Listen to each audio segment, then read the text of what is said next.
ሰላም ውድ የፉትቦል ማዕድ ተከታዮች እንዴት አላችሁ? ፉትቦል ማዕድ በድጋሚ ወደ እናንተ ባጫጭር እግር ኳሳዊ መረጃዎቹ መጥቷል። አብራችሁን ቆዩ። በእነዚህ መረጃዎቻችን በቅድሚያ የምናየው የክርስቲያኖ ሮናልዶን ጉዳይ ይሆናል። ፖርቹጋላዊው የ5 ጊዜ ባላንዶር አሸናፊ ተጫዋች ክርስቲያኖ ሮናልዶ ወደ ሳዑዲ አረቢያ ያመራበት እቅዱ ባሰበው መልኩ እየሰራለት መሆኑን ገልጿል።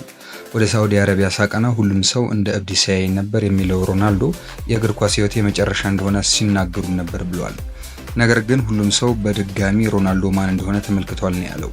አክሎም ሊጉ በሚገርም ሁኔታ እያደገ ነው ሲል የተናገረ ሲሆን ሀገሪቱም እያደገች ነው፣ የተጀመረውም እቅድ በታሰበው መልኩ እየሰራ ነው ሲልም ተደምጧል።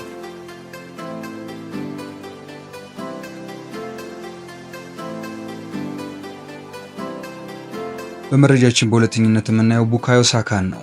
ቡካዮ ሳካ ወደ ሜዳ ለመመለስ መቃረቡን የተመላከተው የሰሜን ለንደኑ ክለብ አርሰናል የፊት መስመር ተጫዋች ቡካዮ ሳካ ወደ ሜዳ ለመመለስ መቃረቡን አሰልጣኝ ሚካኤል አርቴታ ገልጿል።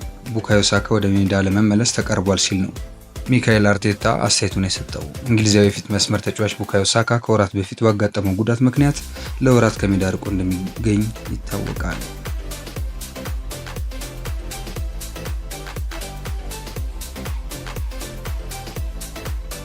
ዴቪድ ሞይስን እናያለን።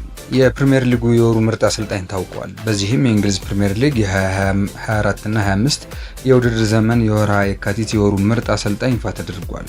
በዚህ መሰረት የኤቨርተን ዋና አሰልጣኝ ዴቪድ ሞይስ የፕሪሚየር ሊጉ የወሩ ምርጥ አሰልጣኝ በመሆን ተመርጠዋል። አሰልጣኝ ዴቪድ ሞይስ ኤቨርተንን እየመሩ በወሩ ያደረጓቸውን የፕሪሚየር ሊግ ጨዋታዎች አልተሸነፉም። ኤቨርተን በየካቲት ወር 5 የሊግ ጨዋታዎች ሲያደርግ ሁለቱን አሸንፎ በ3 አቻ ተለያይቷል።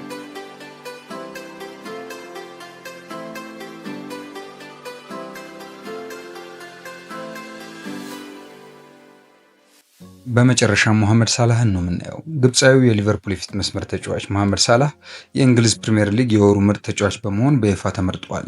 መሐመድ ሳላህ በዘንድሮ የውድድር ዘመን ለሁለተኛ ጊዜ የፕሪሚየር ሊጉ ምርጥ ተጫዋች ሽልማትን ነው ማሸነፍ የቻለው። መሐመድ ሳላህ በወሩ ባደረጋቸው 6 የፕሪሚየር ሊግ ጨዋታዎች 6 ግቦችን ሲያስቆጥር 4 አመቻችተው በማቀበል 10 የግብ ተሳትፎ ማድረግ ችሏል።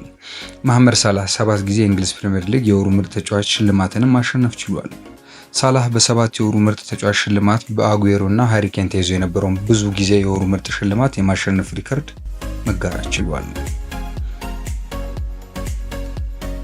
ፉትቦል ማዕድ ይህን መሰል በሆኑ እግር ኳሳዊ መረጃዎች ወደ እናንተ መድረሱን አጠናክሮ ይቀጥላል። እናንተም አብሮነታችሁ አይለየን። ሰላም።